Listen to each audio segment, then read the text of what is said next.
Olá, esse é mais um episódio do SETA Talks, um papo rápido com especialistas que vai gerar valor para a sua carreira e para os seus negócios.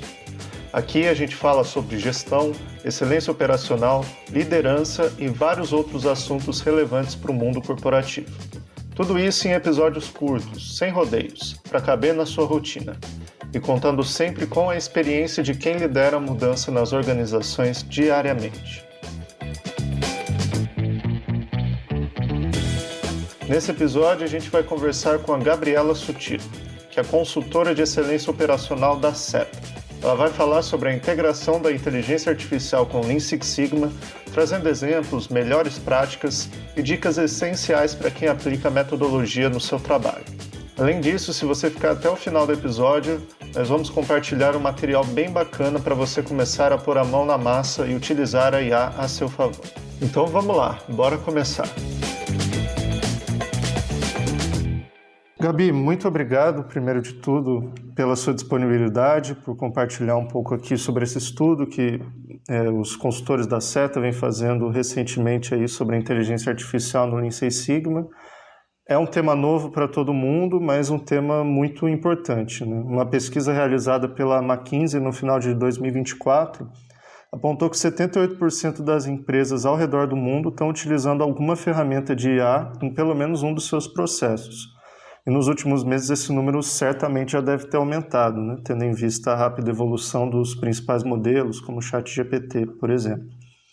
E a cada nova atualização aumenta muito a variedade e a qualidade das coisas que elas são capazes de fazer. Então, em resumo, está se tornando inegociável para qualquer profissional, independente da área, saber o que é inteligência artificial e como utilizá-la. Então, eu queria te perguntar, para começar, como tem sido esse processo para as áreas de excelência operacional e gestão de projetos? Quais são as oportunidades e os impactos que a IA tem trazido? João, antes de tudo, eu quem agradeço o convite. Muito obrigada aqui pela oportunidade de a gente conversar sobre esse tema que está tão falado atualmente. Realmente a IA chegou com tudo de uns tempos para cá. Acho que o marco do lançamento do ChatGPT em novembro de 2022 foi um momento disruptivo para a tecnologia como um todo. E o que a gente ouve muitos estudiosos falando é que assim como a internet revolucionou o mundo no começo, que a gente às vezes tinha um pouco de receio de usar a internet, a IA está fazendo o mesmo trabalho agora. E o que a gente vê é que assim como a internet, daqui a pouco a gente não vai conseguir mais viver sem IA, seja na área de OPEX ou seja em qualquer outra área da nossa vida, a inteligência artificial veio para ficar. Falando em OPEX, João, o que eu estou vendo dos clientes que eu atendo pela SETA, é que a gente ainda tem um nível de maturidade muito diferente em cada um dos clientes. Tem clientes que já estão usando muita IA, tanto em manufatura quanto em escritório, seja para gerar apresentações de projetos, seja para fazer análise de dados. Então, eu sinto que essa variação vem muito do formato, da dinâmica de cada empresa, mas que cada vez está mais presente, que está cada vez mais na rotina das pessoas usarem IA. Isso, sem dúvida nenhuma, a gente vê o quanto espaço ela está ganhando e como você trouxe, cada vez mais rápido, né? Pegando um gancho nessa velocidade também, João, a gente fala muito sobre a lei de Moore, que antigamente, vamos dizer, 5 anos atrás, a gente falava que a gente ganhava o dobro de velocidade na metade do tempo. Com o IA, a gente está vendo que a lei de Moore já não se aplica mais, que a velocidade que ela caminha é muito mais rápido do que aquilo que a gente consegue alcançar. E como que a gente vê do começo do ano para agora, o quanto foi mais disseminado o IA também nas empresas atualmente. Outro ponto válido de a gente mencionar aqui é como o IA está ganhando muita relevância quando a gente fala do profissional do futuro. A gente acompanha muito as matérias, os artigos que saem do Fórum Econômico Mundial. E a gente vê que o IA cada vez mais foi subindo nos rankings das top 20 habilidades esperadas no profissional do futuro. E se a gente comparar o relatório do ano passado, de 2024 para o 2025, o de 2024 a IA estava em terceiro ou quarto lugar, se eu não me engano, e agora no de 2025 ela já está em primeiro lugar. Então isso demonstra que não só para um profissional de OPEX, mas para qualquer profissional, o quanto que a inteligência artificial está ganhando espaço cada vez mais nas empresas. E falando especificamente de Lean Six Sigma, né, você consegue trazer alguns exemplos de ferramentas de IA e como que elas estão sendo utilizadas ou podem ser utilizadas ao longo aí de um projeto, vamos supor, com o ciclo DMAIC? Sim, João, vamos lá. Acho que eu acabei de falar que pelo ciclo inteiro do DMAIC a gente pode usar muito IA para fazer uma apresentação completa do nosso projeto, uma apresentação executiva, né? A gente às vezes usa muito a dinâmica do Forblocks para fazer uma apresentação gerencial e a IA pode ajudar a gente nisso. Então, falando do ciclo de um projeto como um todo e falando em cada uma das ferramentas, né? Na fase D, em alguns clientes, a gente fala muito como um chat GPT pode ajudar a gente a fazer um papo de elevador melhor escrito, como que eu posso usar alguma inteligência artificial para eu captar VOC ou consolidar VOCs de diferentes clientes. Um cliente atual que eu atendi, ele usou muito IA para entrevistar os clientes, então ele gravava uma reunião igual a gente está fazendo agora, usava a transcrição e ele colocou as transcrições de todas as conversas numa inteligência artificial para ela resumir qual que era a necessidade de todos os clientes para captar o VOC. Esse é um outro uso que a gente pode fazer dela na fase de definição, podemos fazer o uso de inteligência artificial também para a gente captar histórico de indicadores, se está cada um num sistema diferente ou se eles estão em PDF, uma IA pode consolidar e gerar já o gráfico do indicador principal para a gente, pode ajudar a gente a definir um indicador. Então, essas são algumas aplicações da fase de definição. Medição, João, nesse grupo de trabalho dos consultores da SETA, que a gente comentou sobre IA, a gente discutiu muito sobre usar IA para fazer uma espinha de peixe, usar IA, por exemplo, o Google tem uma ferramenta que se chama Teachable Machine, que depois a gente vai disponibilizar para todos os ouvintes, né, todos esses links, que ele ajuda a gente a saber se uma definição operacional está boa. Então, uma câmera simples de um computador mesmo ajuda a gente a ver se aquilo que eu estou mostrando é realmente o que eu defini ou não. Então, eu defino que é um sapato, e eu vou mostrando para a ferramenta um óculos e um sapato e vejo se ele aprendeu ou não. Então, é uma ferramenta muito bacana para a gente conseguir coletar dados. Mapear processo pode ajudar a gente, ela pode ajudar a gente a organizar informações que vêm aí de um mapa de processo, de novo, ajudar na coleta de dados, tudo isso na fase de medição. Na fase de análise eu não vou nem dizer, né, João? Acho que grande parte da inteligência artificial, até o próprio Minitab já está usando inteligência artificial também para ajudar a gente a analisar dados e grande Big Data também.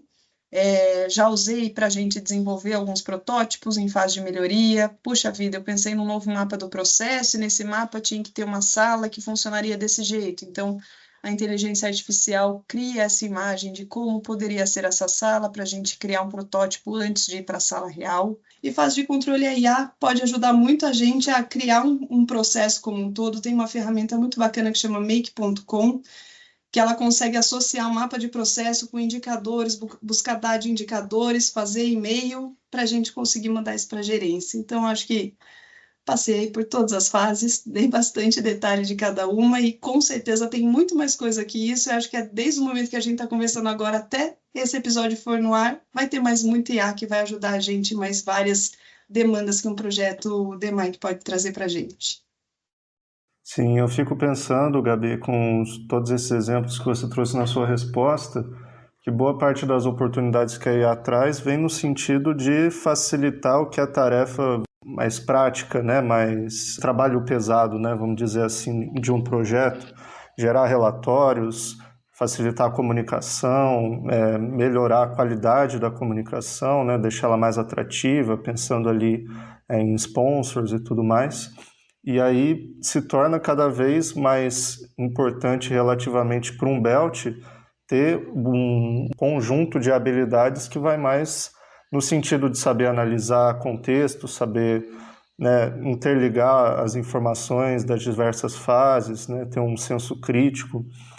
Então, o comportamental começa a ser, né, mais relevante do que a habilidade prática, né, de construir ali as ferramentas e tudo mais. E como toda inovação disruptiva, a IA não traz só oportunidades, mas também novos riscos. Então, no caso da sua utilização para controle de qualidade, melhoria de processo e outras atividades relacionadas, que é o nosso foco aqui, quais são os principais riscos que você tem visto e como que a gente pode mitigá-los? Muito bom, João. O papel do Belt, de um líder de projeto com o uso de IA, ele vem muito para usar a IA de uma forma muito inteligente mesmo para reduzir burocracia, que é o que você trouxe. Eu acho que a gente pode dizer assim, né, que é algo que vem na minha mente enquanto você estava falando, que a gente pode usar o IA como membro de projeto. Ao invés de eu delegar para algum membro de projeto, eu posso usar a IA para ter essas demandas que eu poderia delegar para um humano, posso delegar para uma IA, me ajudar e trazer mais essa agilidade em algumas entregas que a gente tem durante um projeto.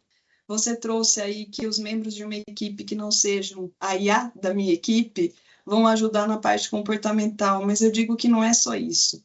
A IA ela traz muitas boas respostas para a gente, ela caminha muito bem, mas a resposta final dela nunca vai ser necessariamente a resposta final. Eu sempre preciso do conhecimento das pessoas no processo, o conhecimento técnico delas para validar se aquela resposta da IA faz sentido ou não. Já usei inteligência artificial, ChatGPT para ser mais específica, para fazer análise de dados. Em sala de aula, João, isso foi muito bacana, que a gente fez o exercício e depois eu pedi para os alunos aplicarem o mesmo exercício no ChatGPT. E ele deu respostas muito parecidas, mas a conclusão final dele não era a conclusão correta que a gente tinha feito em sala de aula. Então, ela caminha até certo ponto, mas a decisão final sempre vem das pessoas que têm histórico, que têm conhecimento no processo, e essa tomada de decisão final, esse conhecimento, essa validação sempre vai ser de humano, porque a mensagem final dela nunca necessariamente vai ser a final. Então, acho que o grande perigo é a gente começar a IA e dizer que ela tem verdades absolutas. Isso não é uma verdade. Gabi, para finalizar, você trouxe já alguns nomes de ferramentas, né, quando estava falando delas ao longo do ciclo de Mike. Eu queria que você deixasse mais algumas dicas de materiais de estudo sobre esse assunto. E aqui vale indicação de livro, vídeo, podcast e outras mídias, mas também de ferramentas específicas que vale a pena dar uma olhada. Vamos lá, João. Quando eu vi essa pergunta, minha primeira provocação foi: será que tem algum livro sobre IA? E eu cheguei a pesquisar sobre isso. E como a gente trouxe anteriormente, a IA caminha tão rápido que a literatura ainda não está acompanhando essa evolução. Pelo menos eu não vi nenhuma relevante até agora.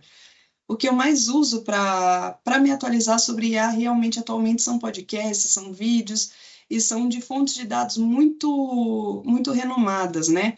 Eu vou deixar aqui na descrição, a gente vai deixar aqui na descrição no link, do MIT. Eles têm um podcast que veio para o Brasil, de um convidado que ele tem um podcast dele mesmo, que chama Me, Myself and AI. Eu achei muito bacana o nome do podcast dele, e ele foi convidado para falar sobre como a gente pode usar IA em análise de dados. Então, esse pode ser um começo, e depois seguir o podcast dele para aqueles que querem ir além, também pode ser um bom convite aí para se inteirar mais.